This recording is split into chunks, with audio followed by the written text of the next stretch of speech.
Hey everyone, Andy Raffel from eTeknix.com, and we're here at our first meeting at CES 2018. We've stopped by the Razer booth in the Aria Hotel, and one of the kind of main things that they want to go with for the show is audio.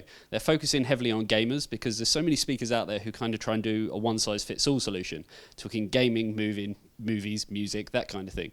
What they've actually got here, as you may know, Razer are, they have kind of, the accessibility to use part of their branding in terms of THX. So they've actually made some speakers here that are THX certified, and they're just a little bit different to the norm. So what you can see is we've got various different models.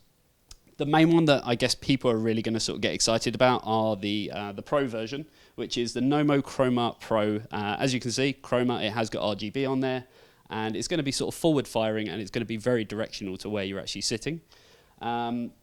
Audio input wise, you've got 3.5mm, optical, Bluetooth, everything that you're going to need to sort of, get started, get gaming. And we've actually had a listen to these ourselves, and they sound absolutely amazing.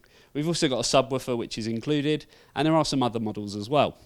So the other models that we have are the normal Nommo model, which is going to be starting at $99. They have the Chroma version, which is $129, and then the Pro version, which is going to be $499. Remember to stay tuned to eTeknix for a lot more coverage from CES 2018.